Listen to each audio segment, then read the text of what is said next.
La montagne vosgienne a résonné au son du Cor des Alpes. Au col de la Schlourte, ils ont fait sensation. Une soixantaine de sonneurs venus de toute la région et de pays limitrophes a donné un concert exceptionnel. Ce festival de Cor des Alpes était une première dans les Vosges. Alors merci à toi Louis et on applaudit là. Les sonneurs qui sont venus viennent d'Alsace, de Lorraine, quelques-uns viennent de Suisse, de Belgique même, et on était presque 60, une belle brochette. Le festival était jusque-là organisé tous les 2 ans à Münster en Alsace, mais la pandémie avait mis un terme à cette initiative.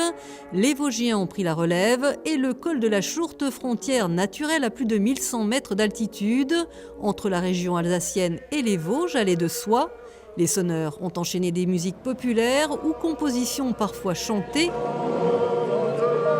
La longueur des instruments, souvent en bois d'épicéa, mesurant tous 3,50 m à quelques centimètres près, jouait un rôle essentiel pour être au diapason.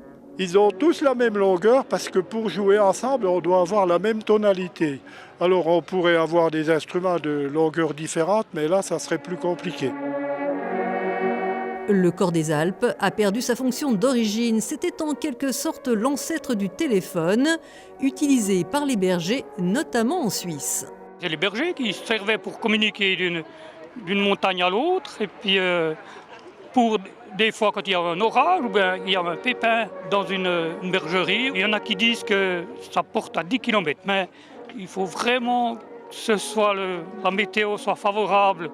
Nos voisins belges avaient aussi fait le déplacement. Le Cor des Alpes, dans le plat pays, ce n'est que pour le plaisir. C'est pas une tradition, je dirais que c'est une passion de quelques musiciens, quelques joueurs en Belgique qui de temps en temps se rassemblent et de façon spontanée ou circonstancielle jouent, mais il y a peu de formation vraiment très structurée.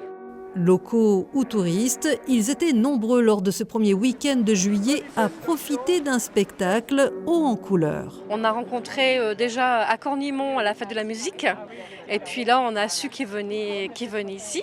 Donc du coup on a décidé de venir en camping-car. On aime bien, c'est juste magnifique. Vous connaissez un peu, c'est particulier mais c'est très beau. Qu'est-ce que vous aimez ? Le bruit que ça fait, ça sent la montagne. Ça donne des frissons, ça résonne. Et je trouve que tous ces messieurs et ces dames sont exceptionnels parce qu'ils nous ont expliqué l'instrument. On aimerait bien en jouer, mais on ne peut pas. Fort de ce succès, les sonneurs vosgiens du groupe Corps et Accord et ceux de l'association Les Actifs de la Schlourte pourraient bien prendre date pour un futur rassemblement.